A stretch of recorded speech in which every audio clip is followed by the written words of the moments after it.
morning बच्चों, I am Sanjay Bhatnagar this side and I welcome you to my channel Economics by Sanjay Bhatnagar.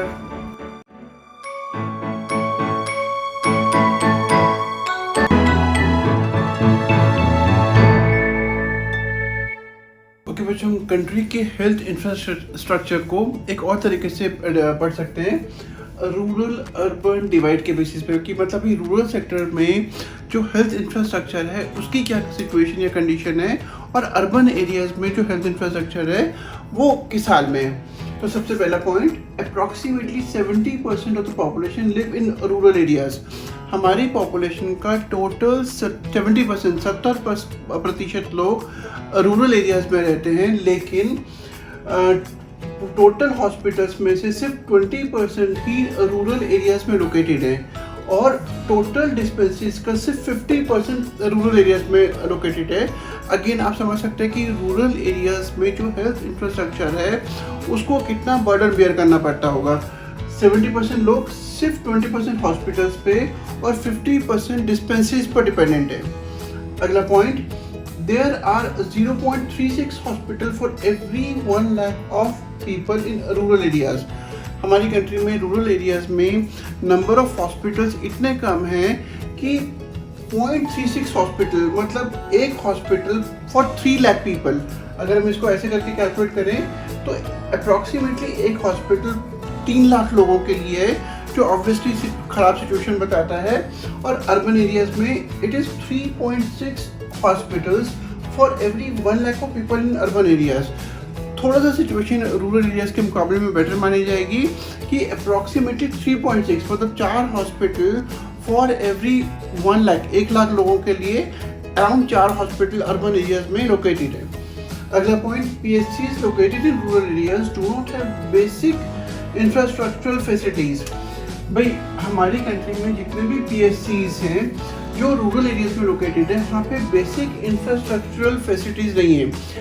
X ray नहीं है, laboratories नहीं है जहाँ पे कि आप ब्लड या स्टूल टेस्ट वगैरह करा सकते हैं, तो उसकी वजह से बहुत सारे मेडिकल टेस्ट हैं जो वहाँ पे नहीं पॉसिबल। अगला point, villages do not have access to specialised services like paediatrician, gynae etcetera. भाई नॉर्मल डॉक्टर्स हैं वहाँ पे जो कि आपको बेसिक छोटी मोटी दवाइयों की बीमारियों के लिए दवाई दे सकते हैं, लेकिन वहाँ पे स्पेशलाइज्ड सर्विसेज बहुत कम हैं।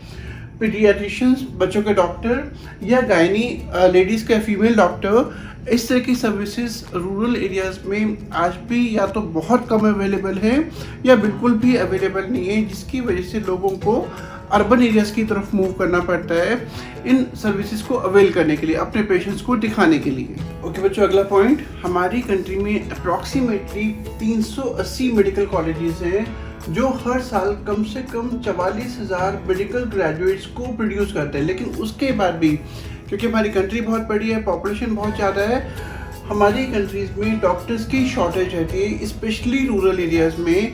क्योंकि इवन जो लोग मेडिकल प्रोफेशन को कर लेते हैं, डॉक्टरी कर लेते हैं, उसके बाद भी वो लोग रूरल एरियाज़ में जाना प्रेफर नहीं करते।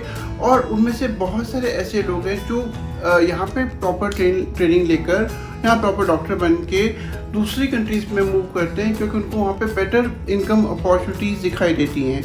अगेन एक सैड सिचुएशन कि हमारे देश में डॉक्टर्स की रिक्वायरमेंट है, लेकिन वो डॉक्टर्स प्रेफर करते हैं बाहर के देशों में जाकर काम करना, क्योंकि वहाँ पे अपॉर्चुनिटीज़ ज़्यादा अच्छी हैं। अगला पॉइंट, हमारी कंट्री के जो पुअरेस्ट 20% लोग हैं वो अपनी टोटल इनकम का 12% हेल्थ केयर पे खर्च करते हैं, जबकि जो रिच लोग हैं वो सिर्फ अपनी इनकम का अप्रॉक्सीमेटली 2% हेल्थ केयर पे खर्च करते हैं।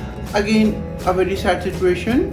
गवर्नमेंट को ऐसी बहुत सारी पॉलिसीज़ बनानी पड़ेंगी कि जहाँ पे वो इस तरह का इंफ्रास्ट्रक्चर क्रिएट कर सके कि रूरल एरियाज़ में और पुअर या गरीब लोगों के लिए जो इस तरह का इंफ्रास्ट्रक्चर है वो प्रॉपरली अवेलेबल है, उनको इधर उधर भागना ना पड़े, उनको अपनी इनकम का बहुत बड़ा पार्ट इस तरह की चीज़ों पर खर्च ना करना पड़े।